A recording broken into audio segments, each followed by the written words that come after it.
नमस्कार दोस्तों, आप देख रहे हैं आपका पसंदीदा चैनल सनसाइन टीवी। आज मैं आपको बताने जा रही हूँ हमारे ग्रंथ यजुर्वेद के बारे में। यजुर्वेद हिंदू धर्म का एक महत्वपूर्ण श्रुति ग्रंथ है और 4 वेदों में से एक है। कुछ लोगों के अनुसार रचनाकार 1400 से 1000 ईसा पूर्व का इसे मानते हैं। इसमें यज्ञ की असल प्रक्रिया के लिए गद्य और पद्य मंत्र हैं। ये हिंदू धर्म के 4 पवित्रतम प्रमुख ग्रंथों में से एक है और अक्सर ऋग्वेद के बाद दूसरा वेद इसको मानते हैं। इसमें ऋग्वेद के 663 मंत्र पाए जाते हैं। फिर भी इसे ऋग्वेद से अलग माना जाता है क्योंकि यजुर्वेद मुख्य रूप से एक गद्यात्मक ग्रंथ है। यजुर्वेद का अंतिम अध्याय ईशावास्य उपनिषद है, जिसका संबंध आध्यात्मिक चिंतन से है। उपनिषदों में यह लघु उपनिषद आदि माना जाता है क्योंकि इसे छोड़कर कोई भी अन्य उपनिषद संहिता का भाग नहीं है। यज्ञ में कहे जाने वाले गद्यात्मक मंत्रों को यजुस कहा जाता है। यजुस के नाम पर ही वेद का नाम यजुस और वेद मिलकर यजुर्वेद बना है। यजु का अर्थ समर्पण से होता है, जैसे कि पदार्थ जिसके अंदर ईंधन और घी आते हैं, कर्म सेवा और तर्पण से है, श्राद्ध योग इंद्रिय और निग्रह, इन सब के योजन से यजन यानी समर्पण की क्रिया कहा गया है। इस वेद में अधिकांश यज्ञ और हवन के नियम और विधान हैं, इसलिए यह ग्रंथ कर्मकांड प्रधान भी है। यजुर्वेद की संहिताएं लगभग अंतिम रची गई संहिताएं थीं, जो ईशा पूर्व द्वितीय सहस्त्राब्दी से प्रथम सहस्त्राब्दी के आरंभिक सदियों में लिखी गई थीं। इस ग्रंथों से आर्यों के सामाजिक और धार्मिक जीवन पर प्रकाश भी पड़ता है।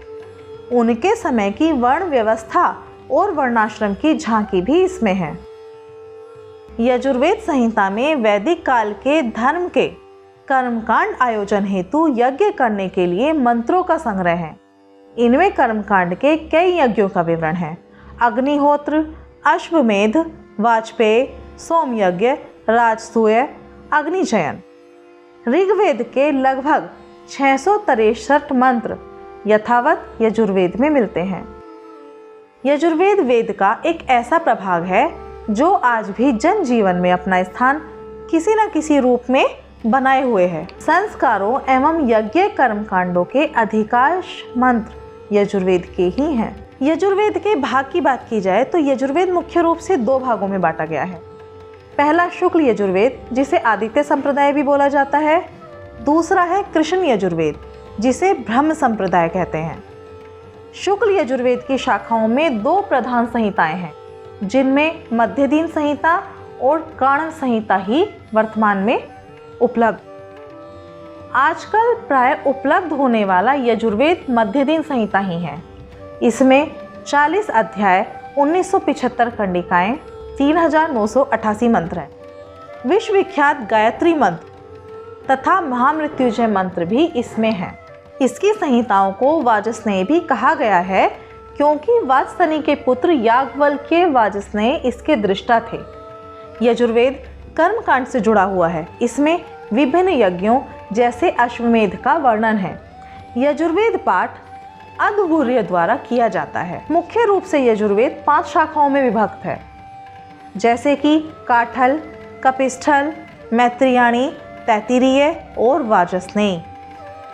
यजुर्वेद के भाष्यकारों में उवट 1040 ईस्वी और महीधर 1588 ईस्वी के भाष्य उल्लेखनीय हैं।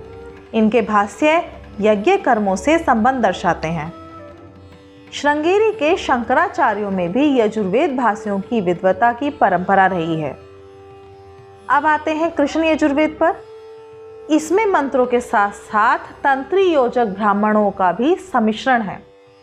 वास्तव में मंत्र तथा ब्राह्मण का एकत्र मिश्रण ही कृष्ण यजु के कृष्णत्व का कारण है तथा मंत्रों का विशुद्ध एवं आमिश्रित रूप ही शुक्ल यजुस के शुक्लत्व का कारण है। इन दोनों शाखाओं में अंतर यह है कि शुक्ल यजुर्वेद पद्य संहिताओं को विवेचनात्मक सामग्री से अलग करता है, जबकि कृष्ण यजुर्वेद में दोनों ही उपस्थित हैं। निम्न उपनिषद भी यजुर्वेद से संबद्ध है। श्वेताश्वतर, ब्रह्मदारण्यक, ईश, प्रशन, मुंडक और मांडुक्य। यजुर्वेद से उत्तर वैदिक युग की राजनीतिक, सामाजिक एवं धार्मिक जीवन की जानकारी मिलती है। इस ग्रंथ से आर्यों के सामाजिक और धार्मिक जीवन पर प्रकाश भी पड़ता है। वर्ण व्यवस्था तथा वर्णाश्रम की झांकी भी इसमें है। यजुर्वेद में यज्ञों और कर्मकांड का प्रधान है। इस प्रकार यजुर्वेद यज्ञों के आधारभूत तत्वों से सर्वाधिक निकटता रखने वाला वेद है। धन्यवाद। नमस्कार। जय माता दी।